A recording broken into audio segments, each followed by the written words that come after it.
তুমি পাওনি গাইস ও বলছে আমি নাকি উল্টাপাল্টা কথা বলছি।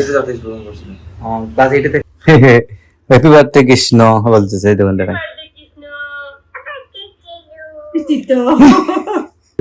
পূজা কিভাবে নাচে, অনেকদিন হয়ে গেছে ওদেরকে দেখা হয় না, খুব সুন্দর করে নাচে ওরা, কিন্তু দুইটাই কিন্তু হাঁটা শিখে গেছে, খুব সুন্দর করে হাঁটে কিন্তু ওরা। যদি আমরা গাইস 2014 সালে করেছিলাম, অনেক টাইম হয়ে গেছে, আজ 10 বছর হয়ে গেছে, তখন তো আমার এই সম্পর্কে কোনো আইডিয়া আপাতত নেই।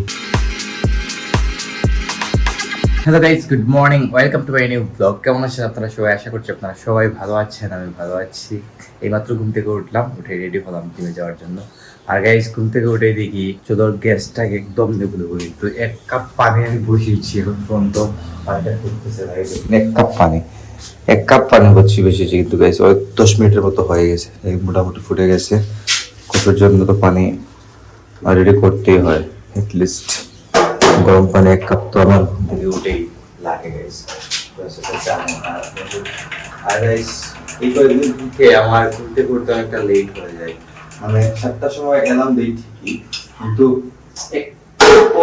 5 মিনিট পর বেশি মনে করে 1 ঘন্টা লেট হয়ে যায়। তো আজকে যদি মা না রাখতো আমি কিন্তু উঠতে পারতাম না, মা রাখা কিন্তু আমি উঠতে পেরেছি। তুমি তো ওষুধ করে নিয়ে দেখো গাইজ, এরকম মা হোমিওপ্যাথি ঔষধটা খান এরকম পায়ের যন্ত্রণার জন্য আর কি। যাই হোক, তো অনেক লেট হয়ে গেছে গাইজ, অলরেডি আমি 1 ঘন্টাও জিম করতে পারবো কি না জানি না। আমি এই দেখুন দিকে আমার আবার মশারিও তোলা হয় নাই, মশারিটা তুলতে হবে।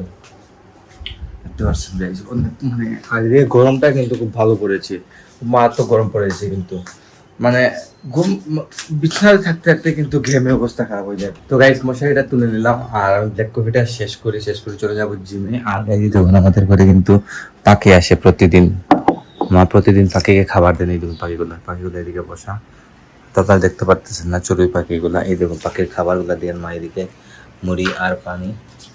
সব সময় গাইস পাখিগুলো এখানেই থাকে, আমাকে দেখলে কিন্তু ভয় পেয়ে চলে যায়, কিন্তু মাকে দেখলে চলে যায় না, মাকে দেখলে আবার চলে আসে দিকে। আমি এটা খেয়াল করেছি, মাকে কিন্তু চিনে গেছে ওরা।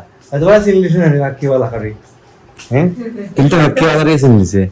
কয়টা? 3টা রে বাকি টোটাল 3টা করে দিতে হবে। কয়টা আয় বাকি জানি না, ওরা ওইবারে ঘন্টা বহুত থাকে। গাইস আমি যদি যাই তাহলে পাখি উড়ে চলে যায়, আর মা আসলেই, মা যাওয়া মাত্রই পাখিগুলো কিন্তু দূরে চলে আসে আবার মায়ের কাছে। এবং এটা মানে এটা যদিও এটা মানে ফুটেজ নেওয়া যায় না, নিতে পারি নাই কখনো, তো এরকম হয় দেখছি আমি। তো যাই হোক, তো আমি জিমটুম সেরে আছি, দেন কথা হচ্ছে আপনাদের সাথে। তো চলে এলাম ওয়ার্কআউট কমপ্লিট করে, এসে শার্টটা আমার নিয়ে নিলাম। আর তার আগে গাইস দেখুন প্রতিদিন প্রায় এরকম করে 1 বালতি কাপড় আমার ধুতে হয়, অনেকগুলা কাপড় কিন্তু গাইস। কাপড়গুলো ধোয়ার সময় আমার কার্ডিও ওয়ার্কআউট হয়ে যায় এক টাইপের, এটা বলতে পারেন। একদম ঘাম চলে আসে শরীরে, এক্সারসাইজ করলে এই পরিমাণ ঘাম আসে না, কাপড় ধুলে যে পরিমাণ ঘাম বের হয় শরীর থেকে।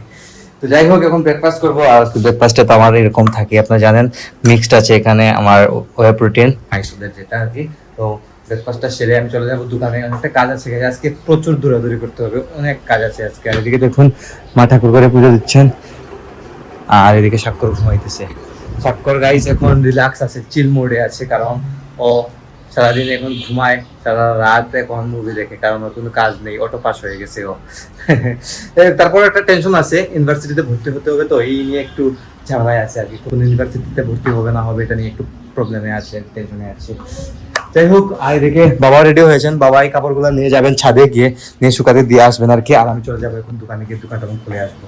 তো আমি এখন আসলাম বাইরে থেকে কাজটা সেরে। আর এই গরমের মধ্যে বাইরের দৌড়াদৌড়ি অনেক ঝামেলার বিষয়, কিন্তু অনেক টায়ার্ড লাগে এই গরমের মধ্যে, প্রচন্ড ঘাম বের হতো শরীর থেকে, তাই টায়ার্ডটা একটু বেশি লাগে। আর সকালে জিম টিম করে আসার পর যে দৌড়াদৌড়ি শুরু হয় একবার রাত 1টা পর্যন্ত, এটা চলতেই থাকে আমাদের, বিশেষ করে আমার আর কি। যাই হোক, আর এখন দেখি ঘরে এদিকে মা কি করছেন, এদিকে মা কিচেনে রান্নার প্রিপারেশন নিচ্ছেন, রান্না বাড়া করছেন আর কি।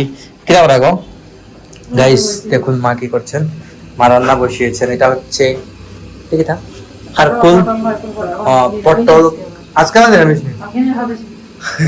গাইস। আমাদের বাসায় মানে সপ্তাহ যায় কিন্তু নিরামিষ, 1 দিন বা 2 দিন হয়তো আমাদের মাছ মাংস রান্না হয়, ইদানিং মানে সপ্তাহে নিরামিষ খাওয়া হয় এখন। এই দেখুন এদিকে নিরামিষ কিচেনে একটা করতেছেন, আলু দিয়ে তরকারি হয়তো করতেছেন, কারি পাতা দিয়ে আলু দিয়ে তরকারি, মানে এটা আলুর ডাল বলতে পারেন আর কি। যাই হোক, আর এদিকে কি কি রান্না হবে ডেফিনেটলি আপনাদেরকে আমি লাঞ্চের সময় দেখাবো। আর এদিকে বাইরের অবস্থা দেখুন, বাইরের কি পরিমাণ রোদ। আমি কিন্তু বাইরের ফুটেজটা নিচ্ছি না ইদানিং, কারণ প্রচুর ঝামেলার মধ্যে কাজ টাজ করতে হয়, তো মানে অনেক দূরাদূরি আছে, মানে এক জায়গা থেকে আরেক জায়গায়, এক জায়গা থেকে আরেক জায়গায় আমার যেতেই হয়। আর এদিকে তো বাসার কাজ চলতেছে, আপনারা সেটা জানেনই। আর এদিকে বিজনেস সবকিছু মেনটেন করতে হয়, আপনারা সেটা জানেন, যারা যারা বিজনেসে আছেন আপনারা এগুলি সম্পর্কে অবগত আছেন। যাই হোক, আমার একটা হাতে সামলাতে হয় আর কি। আর স্বাক্ষর মনে হয় গাই স্বাক্ষর ঘুম থেকে উঠেছে, কিছুক্ষণ আগে উঠে ওয়াশরুমে গেছে। এই দেখুন গাই, স্বাক্ষর এখন বেরিয়েছে ওয়াশরুম থেকে। ঘুম থেকে উঠেছে কোন সময়? মুখের অবস্থায় রাখা নেই, মুখ ধুই না নেই, মুখ ধুই না গাইজ। আপনারা দেখে বলুন তো গাইজ, ও কি মুখ ধুয়েছে নাকি ধুয়ে নাই? ও মুখ দিয়ে চাইলেই বোঝা যায়, কিন্তু ও এখন পর্যন্ত মুখ ধুয়ে নাই। ঠিক করছে না কই যেতে রেডি হচ্ছে না গাই? ও রেডি হইতেছে দেখুন। দরকারে কিটা দরকার? সালার লাগে একটু মাথা দিই। গাইস, ও বাইরে যাচ্ছে, ওর কোন স্যারের সাথে জানি কথাবার্তা আছে আর কি, বলতে যাবে। দেখা যাক কি হয়। ওকে বলছি গাইস, যেহেতু এখন ফ্রি টাইম, তো ইংলিশ স্পোকেন বা আইস টাইস কিছু একটা করার জন্য। স্পোকেন কথা জানি, স্পোকেন তুমি পারো নি গাইস। ও বলছে আমি নাকি উল্টাপাল্টা কথা বলছি। ক্লাস 8 তে থাকতে স্পোকেন করেছিল। এমনিতেই মানে ইংলিশে ও ভালো, মানে মোটামুটি টকিং করতে পারে, কিন্তু স্বপ্নের সাথে মোটামুটি টকিং করে ও। কিন্তু স্বপ্ন বলছে আর কি আইসটা একটু করার জন্য। আর আমি ওকে বলছি আইস কর, যে দেখে আর কি কোন জায়গায় কি ভালো স্যারের সাথে যোগাযোগ করে আসবে আর কি। যদি আমরা গাইস 2014 সালে করেছিলাম, অনেক টাইম হয়ে গেছে, আজ 10 বছর হয়ে গেছে, তখন তো আমার এই সম্পর্কে কোনো আইডিয়া আপাতত নেই। তাই ও এখন একটু মানে নতুন করে আইডিয়া নেবে আর কি। তো যাও, এটা সুন্দর কাটো না কেন? এটা সুন্দর কি অবস্থা? হ্যাঁ, চুলটো কাটিয়া পারে সুন্দর করে বাই মিলে লাগান চুল কাটবাই। গাই ওর চুল আপনারা কোন সময় কিন্তু মানে শর্ট দেখেন না, সব সময় লম্বা চুল। আমার চুল তো সুন্দরই গাই। ও বলছে নাকি আমার চুল নাকি সুন্দর? আমার চুল সুন্দর। হ্যাঁ, এটা তো রাজু স্যারের কাছে তার চুল বলে সুন্দর, তার চুল সুন্দর নিগো, আমার চুল বলে সুন্দর নাই। গাইজ, মা বলছেন দুইজনের চুল সুন্দর। মা তো গাইজ মাই, আমাকে ছোট করতে হবে না, ওকে বলতে হবে না দুজনে সুন্দর না, দুইজনের দুই সুন্দর। হ্যাঁ গাইজ, দুইজনের দুই সুন্দর বলতেছেন। যাই হোক, ও এখন বের হচ্ছে আর কি। তাই ভাই তাড়াতাড়ি তাড়াতাড়ি আইও গাইজ। এখন মায়ের রান্না বাড়া কমপ্লিট, মা সবকিছু সার্ভ করে দিয়েছেন, খাওয়া দাওয়া করবো। এদিকে স্বাক্ষরে চলে এসেছে, খেতে বসে গেছে। আজকে রান্না হয়েছে দেখুন, লাউ ভাজি, তারপর কারকুল ভাজি, পটল ভাজি, তারপর এটা হচ্ছে পেঁপে দিয়ে আর মটর দিয়ে তরকারি, আর এটা হচ্ছে ডাল দেখুন, মানে আলুর ডাল আর কি, কারি পাতা দিয়ে। তো খাওয়া দাওয়া করবো, অনেকটা খিদা হয়ে গেছে, সবাই অলরেডি খেয়ে নিয়েছেন, মানে খাইছো না গাইজ। বাবা মা দুজনেই খেয়ে নিয়েছেন, এখন আমি আর ভাই বসে খাবো। এই দেখুন গাইজ, মা আর ভাই লুডো খেলাতে ব্যস্ত এখন, খাওয়া দাওয়া শেষ করে। তো স্বাক্ষর রাত্রে দিনে 2-3 বারই লুডো খেলে গাইজ এখন। আর আমি বিছনাতে শুয়ে রেস্ট করছি, অনেক তো ভালো লাগছে না গাইজ, কারণ দুপুরে খাওয়া দাওয়া করে মানে ইচ্ছে হয় যে যত তাড়াতাড়ি বাড়ি বিছনায় চলে যাবে, বিছনায় একটু রেস্ট করতেই হয়। যদি 10 মিনিট রেস্ট না করি তাহলে কিন্তু সন্ধ্যার পর থেকে আর আমি কাজ করতে পারবো না, মানে ব্রেনটা উইক হয়ে যাবে যদি একটু রেস্ট না করি। তো কিছুক্ষণ রেস্ট করবো আমি। তো এখন কিছুক্ষণ রেস্ট করে উঠলাম, আর অলরেডি এখন সন্ধ্যা হয়ে গেছে। মা এদিকে ঠাকুরকে ভোগ দিয়েও চলে এসেছেন, আর এদিকে দেখুন ঠাকুরের প্রসাদ খেয়েছি বসে। এটা হচ্ছে তিলের লাড়ু আর খেজুর ভোগ দিয়েছিলেন ঠাকুরকে। এদিকে মা বসে দেখুন পূজার ভিডিও দেখতেছে। পূজার ভিডিও, পূজা কিভাবে নাচে, অনেকদিন হয়ে গেছে ওদেরকে দেখা হয় না, খুব সুন্দর করে নাচে ওরা। কিন্তু দুইটাই কিন্তু হাঁটা শিখে গেছে, খুব সুন্দর করে হাঁটে কিন্তু ওরা।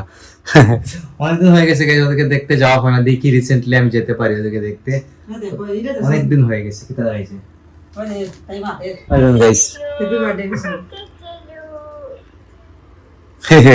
হ্যাপি বার্থডে কৃষ্ণ বলতেছে, দেখুন দেখেন।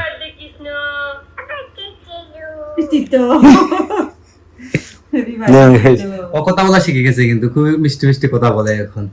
যাই হোক, তো আজ দেখি কোনদিন যেতে পারি কিনা রিসেন্টলি।